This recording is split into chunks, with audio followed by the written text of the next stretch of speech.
सदाशिवसमारम्भां शङ्कराचार्यमध्यमाम् अस्मदाचार्यपर्यन्तां वन्दे गुरुपरम्पराम्.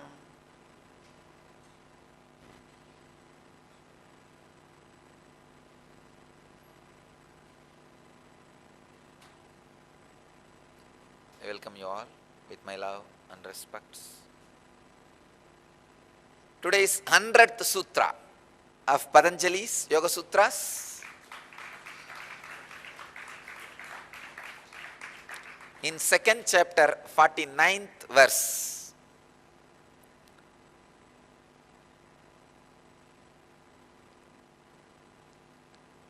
Pranayama, cessation of breathing. Please understand, I am not translating pranayama as control of breathing. All the orthodox translations say control of breathing.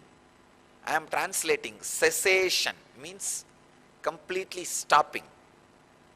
You may think, wow, then should we die or what? No. I am not asking you to die. When I say the word cessation of breathing, I mean breathing which you experience every day, every moment, which awakens the thought also along with the air movement, should be stopped. Cessation of air movement with thoughts is what I call breathing. That should be stopped. See, what you understand as breathing is air movement with thoughts also being awakened. That should be stopped. That is what I call pranayamaha. So, I don't want to use the word control of breathing. Prana and breathing is not equivalent words. Please understand, it is not translation. Breathing means air movement with thoughts. Prana means air movement without thoughts. So cessation of breathing is what I call pranayama. Cessation of air movement with thoughts is what I call pranayama. Only air movements, no thoughts, is what I call pranayama. So, let me enter into the sutra, what Patanjali describes. Let's understand. In the sutra, he just introduces the pranayama. Tasmin sati swasa prasvasayo gati vicheda pranayamaha.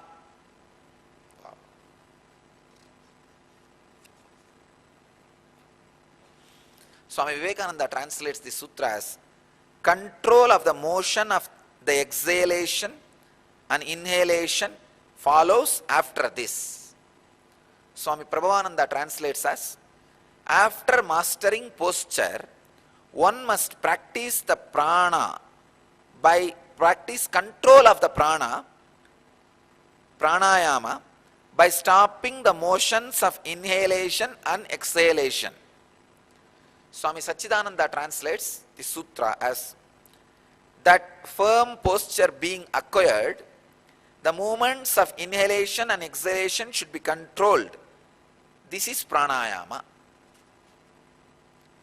I'll translate the sutra as after achieving the firm posture, means balance, steady and comfortable posture, as I taught you yesterday, through the technique of balancing, you should learn the practice of breathing without thinking, without thoughts being awakened. That is what I call science of pranayama. Please understand.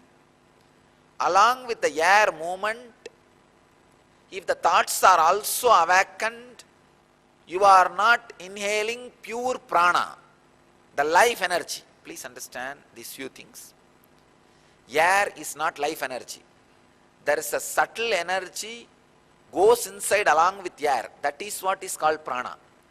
Air is like a lorry, and prana is the object goes inside the lorry. Like how lorry comes here and unloads what we bought, the objects, and goes back.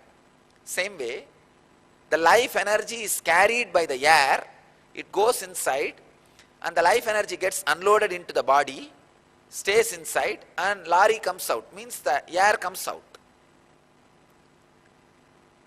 If there is more thought, less life energy will go inside. If there is less thought, more life energy will go inside. If lorry itself is too heavy and only less products can come inside, then what is the use? Lorry should be less weight and more products should come through the lorry. Otherwise, like our story of we buying vegetables, only lorries and lorries and lorries will come. In each lorry, 2 potato, 1 brinjal will come. If I ask what happened, why only lorries are coming, no vegetables, no Swamiji, we paid only for lorries. We forgot to pay for vegetables. So almost all of us are doing the same thing. Too much of air is going inside, but no prana is going inside. No life energy is coming inside. So understand, only life energy should come inside, no air. Only life energy, no air is the ideal situation. We are supposed to be having no thought but only breathing. So we are supposed to now learn the science of breathing without thinking. Please understand. Let me translate this sutra. Tasmin satishwasa prasvashayoho gativicheta pranayamaha. After mastering steady, comfortable posture, asana, through the balance technique which I taught you yesterday, now you should learn the science of exhaling and inhaling without thoughts. That is what is exactly pranayamaha. It is not just controlling the exhalation and inhalation.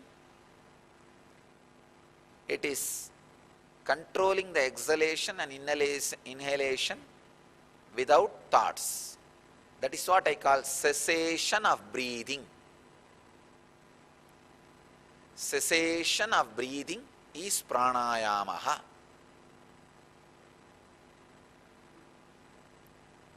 Let us learn the technique